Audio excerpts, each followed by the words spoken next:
Isaiah 41. Be silent before me, you islands. Let the nations renew their strength. Let them come forward and speak. Let us meet together at the place of judgment. Who has stirred up one from the east, calling him in righteousness to his service? He hands nations over to him and subdues kings before him. He turns them to dust with his sword, to wind-blown chaff with his bow. He pursues them and moves on unscathed by a path his feet have not traveled before. Who has done this and carried it through, calling forth the generations from the beginning? I, the Lord, with the first of them and with the last, I am he. The islands have seen it and fear. The ends of the earth tremble. They approach and come forward. They help each other and say to their companions, Be strong. The metal worker encourages the goldsmith, and the one who smooths with the hammer spurs on the one who strikes the anvil. One says of the welding, It is good. The other nails down the idol, so it will not topple.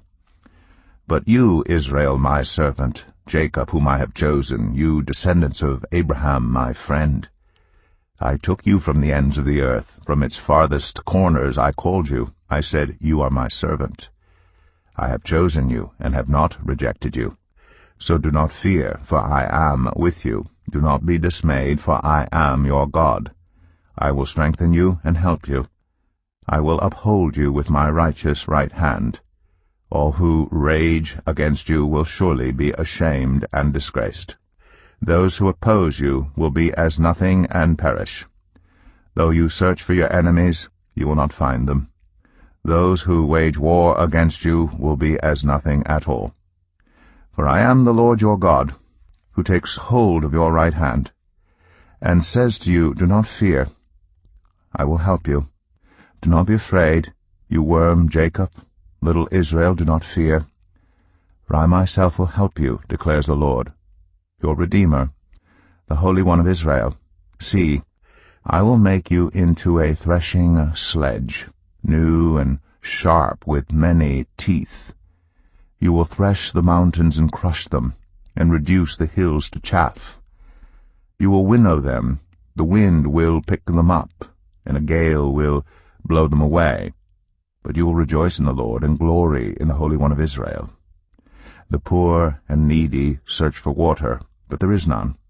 Their tongues are parched with thirst. But I, the Lord, will answer them. I, the God of Israel, will not forsake them.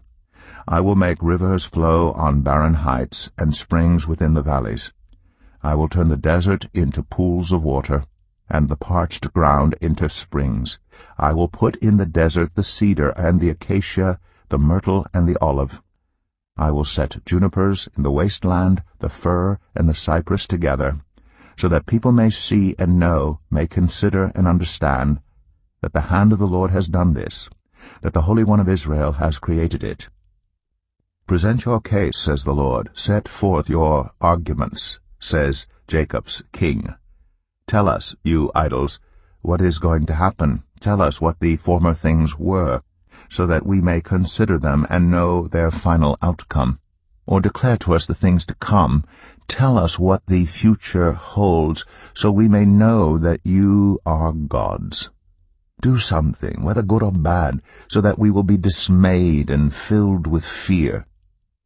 But you are less than nothing, and your works are utterly worthless.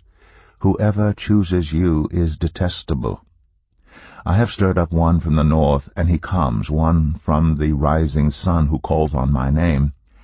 He treads on rulers as if they were mortar, as if he were a potter treading the clay. Who told of this from the beginning, so we could know, or beforehand, so we could say he was right? No one told of this, no one foretold it. No one heard any words from you. I was the first to tell Zion, Look, here they are. I gave to Jerusalem a messenger of good news. I look, but there is no one among the gods to give counsel, no one to give answer when I ask them. See, they are all false. Their deeds amount to nothing. Their images are but wind and confusion.